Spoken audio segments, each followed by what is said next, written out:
What is your favorite song on this album? My favorite song? Yeah, like what did you really enjoy playing that really popped on you?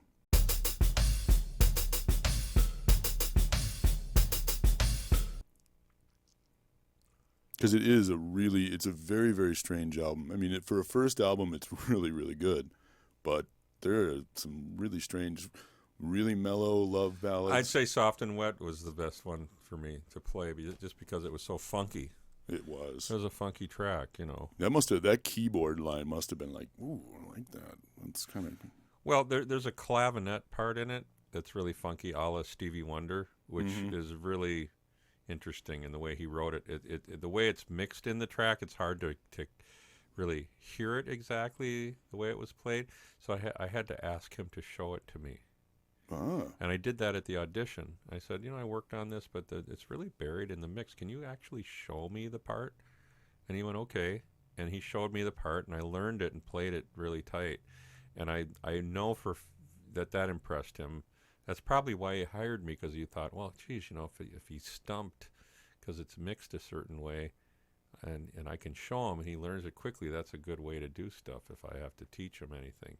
So he probably liked that, and I don't think any of the other keyboard players had thought of asking him to show them anything, because he told me in the end, he says nobody's been able to play that part right. Oh, really? He said, you're the only guy that's played it right so far. And I go, and that's because I asked you to show me, probably. And he goes, yeah. And there it was. Yeah. Did he allow you to improvise on any of that stuff, or no? He didn't prefer. What was the mood like in that? In those days, it's like learn the album. Learn it the way I did it. By the way, this means mood for some reason. Yes, I don't know why I did that. But he would always change stuff up at some point or another, or add things, or try new little parts, or he was into experimenting with his music too, just to change it up. But that came a little bit later, not right away. Right away, he was more into just let's play it like the record. I suppose that's probably the smartest thing to do, is to start thinking in a vacuum and figure everything out, and then kind of. But otherwise, he would come up with cool transitions between songs or things like. And sometimes he would come to the band for those ideas too. We were always active participants in song arrangements and things like that. And that was long hours. Yeah. The rehearsal days could go anywhere from 8 to 10 hour days usually. Most likely. It was a full-time job. It's just like having any kind of full-time job, except you're doing music all day long. If I could have been a fly on the wall for you guys rehearsing, how did you and Gail meld?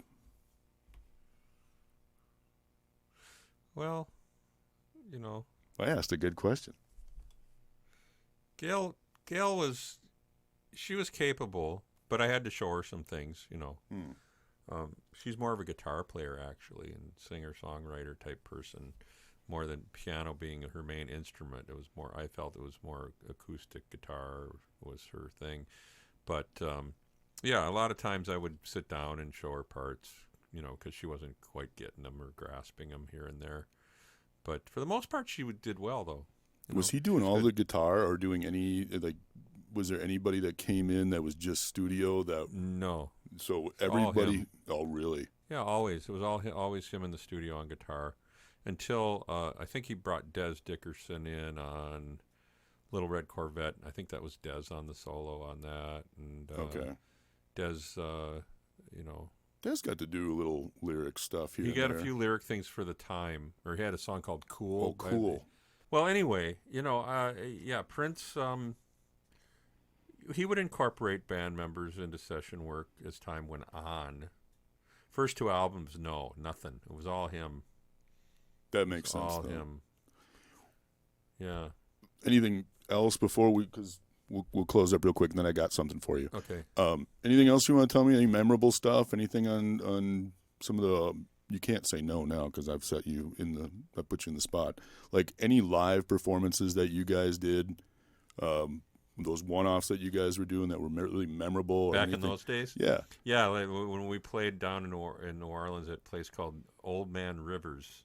It was hilarious. It was like one of these clubs you walk in, and you cannot get to the stage unless you walk through the audience, right? You have to walk through the audience to get to the stage. There's nothing backstage at all. It's like you're in this club and you walk in, and the stage itself was actually floor level. You didn't step up onto a stage or do anything. You're just on the on the floor level. And then there was like a wooden, what looked like the kind of like if you were in a courtroom and like a pew, like a church pew. Well, no. Pew? Picture a wooden waist high, like barricade, fence type thing, wood, carved wood thing with a gate in the center, which led to the stage area. That sounds very much like a courtroom. Yeah. Yeah, it was like it was set up like a courtroom, and and then you'd go back and play in that area, and then the audience was sort of on the other side of the barrier, and we just walked in there and went, what have we gotten into here? And so when we walked in to do the show, crickets were chirping. I mean, there were people in the audience, but they didn't like, who are these guys? They're like, what the fuck? And they were hardcore Southern African American audience that probably more attuned to listening to whatever was big Parliament, back then. Funkadelic. Maybe Parliament, maybe even go like a little more R&B-ish, not so funky. Go into whoever was in black music circles in those days that would never get airplay on white pop music radio ever. Well, dude, thank you so much for coming in. I really appreciate you. And, just taking the time I got something for you, though. Okay. Because I didn't know if you still had it yet. This is our favorite movie. Oh, wow. Yeah. The Magic Christian. There it is again. Yeah, I lost mine, too. Do you know it's the second copy I've gotten? People take them. They come to your house. They see your shit. And they go, can I borrow that? And then they take it and never return. It's like my I have a VHS copy, had a VHS of 200 Motels by Frank Zappa. Ooh, that you can't even get that anymore. It's gone. Yeah, you can't even get that anymore. I'm so mad that and that's gone. The thing, too, is like you and I we're like, wait, how do you know about The Magic Christian? And I'm like, that's one of my favorite movies. And then you play that for somebody and then they yank it. Yoink. I have a story about this. I took all my buddies out for my 12th birthday to this film. My dad drove us. He went and saw it with us. That's not really a movie for 12-year-olds. No, but I was a progressive. I was a progressive 12-year-old. My parents were progressive. They used to, they took me to see the play Hair in Chicago when I was 10. Your parents were cool. My parents took me to see Hair and Auntie Mame. Or Mame. I love that. Both those plays were on Broadway, or off Broadway, I should say. They were traveling versions of the Broadway shows. In Chicago, I was on a business trip with my dad. He took our whole family down there for a big convention that he was going to. And they took me and my brother to two plays, one of which was Hair, which, as you know, had, nudity on stage. Mm-hmm. Mm-hmm. So I'm 10 years old. I'm like, Mom, I can't wait. Of course, my mom used to love reading Playboy magazine when I was a kid. Oh, yeah? Loved Playboy. So she'd purchased Playboy. She had a subscription, if I remember correctly. At one point, she had a subscription, and we were getting Playboy delivered to the house. And you opened it first. On the coffee table, several copies of Playboy at any given time. Guess whose house was the favorite house for all of Matt's friends? The Finks. The Finks, because after school, when Mom was away, the boys would read... The interviews. Okay, let's check out the articles. The articles, yeah. Of the interviews. The interviews. They were so well written.